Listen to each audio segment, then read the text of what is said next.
Welcome, ladies and gentlemen. Thank you so much for your great support always. I'm so grateful for your continued support to this channel. Thank you so much, ladies and gentlemen. Now, Kenyans, there is a 4-minute video by Abdikadir exposing William Ruto's hypocrisy about this issue of abduction, and is the same thing we are experiencing today. As you know, since William Ruto took over as the president of the Republic of Kenya, the man has been always lying that this issue of abduction does not connect with his government. On the same note, you have seen the National Police Service, led by the IG, Mr. Kanja, saying that these abductions you're seeing, it is not the police. Then the question is, who are these individuals? Then we should come out and serve these individuals who abducted Kenyans as thugs and criminals. Now, as if that is not enough, when William Ruto was interviewed at Citizen TV, the man declared, before even he was sworn in the office as the president, the man said that it was so painful for Kenyans being abducted and killed. Some are being found in River Yala, and it was not good experience.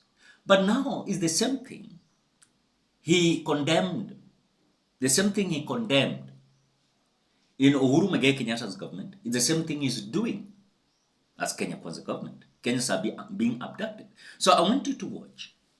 I want you to watch whatever the Citizen TV are coming out to say.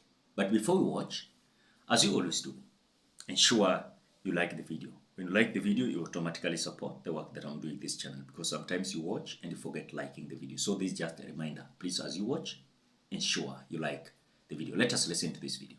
Talking about the state of human rights in the country, the recent spate of abductions, as you've seen in that story, among other issues targeting online government critics, bears all the hallmarks of the deterioration of human rights in the country and is inconsistent with President William Ruto's pledge to safeguard human rights and end authoritarian tendencies that characterized the previous administration he served.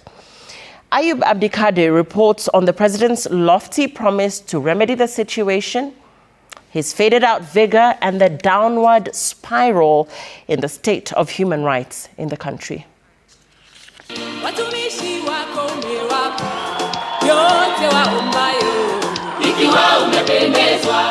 He projected a persona of a calm, albeit determined presidential candidate, promising a break with the past, telling of the administration he served as deputy president for what he labeled a campaign of blunders. His focus, the state of human rights and weaponization of state institutions.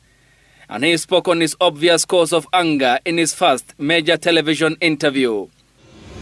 How did Kenyans end up being killed in this manner? And then it was business as usual.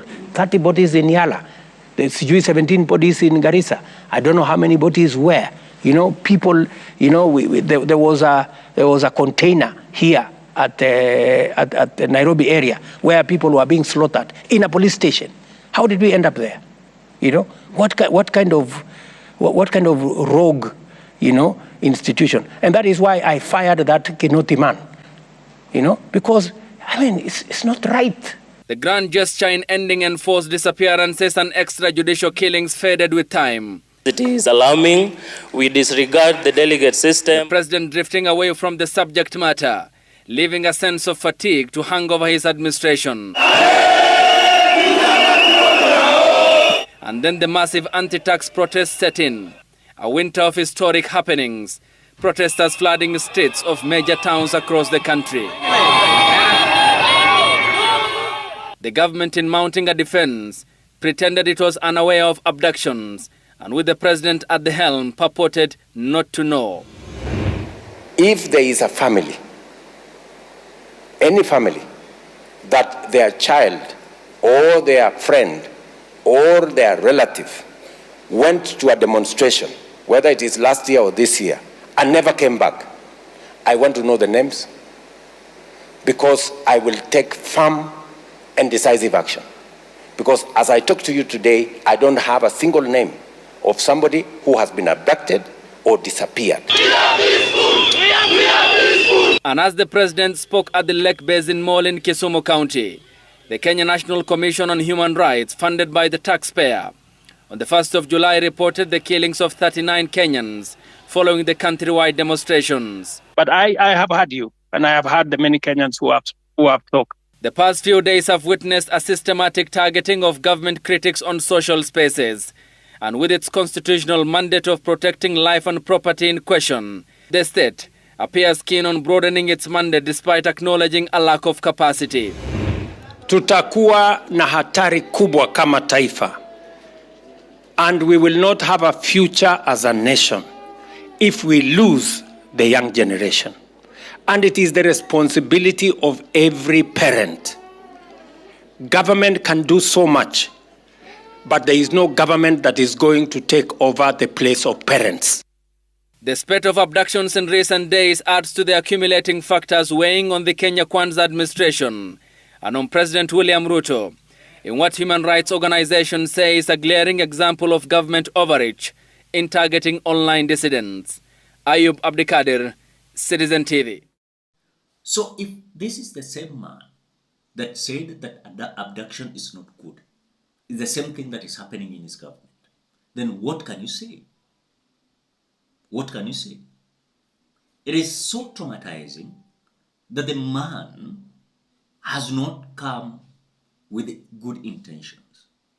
Because you cannot tell me that the national police, they don't know who are abducting Kenyans. At the same time, William Ruto does not know. Then it means, either way, if the State House, they are having certain group, they have been given this mandate of abducting Kenyans, then the police, they don't know. And if it is the police, then it is way down. State House understands and the national police understands. But if it is the State House, those who are surrounding William Ruto are doing this, then it is maybe police officers, they don't know. But if they don't know, what are their mandate? Their mandate is to investigate who are these people so that they can understand and give Kenyans the right answers.